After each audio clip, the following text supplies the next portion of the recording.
على توبة 36 المباراة مع السيتي والهدف الأول.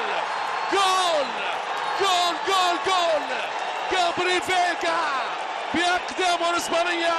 الأهلاوية فرقة نارية، الأخضراني بأحلى الأماني. 5-5 في هذا الزمان. أهلي جدة حاكم المكان في الدوري حاليا، هو السلطان بنجوم قوية. وهذه كرة للفتح، ضربة جزاء، ضربة جزاء.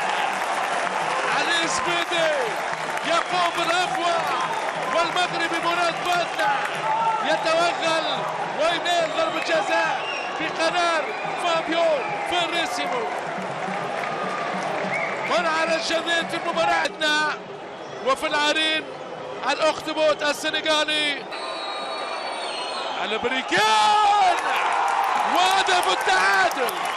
جول جول للبريكان باليسار، حطها له في راس البريكان، جابها له في الشباك، يسارية قاتلة وقوية تغارد إدوارد ماندي للهداف في راس البريكان.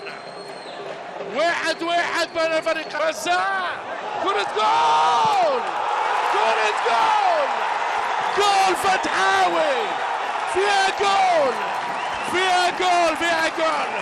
والفتح يفتح طريق الانتصار.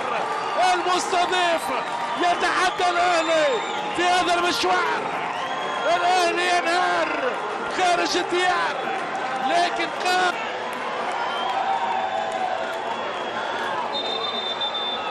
المباراة.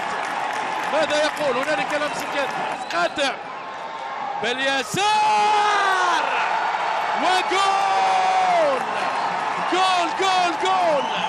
مراد بادنا يؤشر على الثلاثية الفتحوية في هذه الليلة القوية.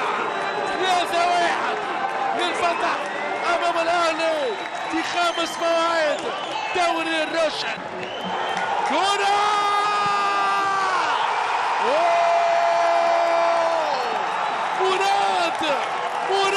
مراد رباعية كاملة وقوية للفرقة الفتحوية. نار تركي ديميرال وضربة جزاء. ماذا يتعدى سفيان والهدف الخامس. سفيان جول، سفيان جول، سفيان جول. ليلة فتحوية مثالية وعيون ودموع أهلاوية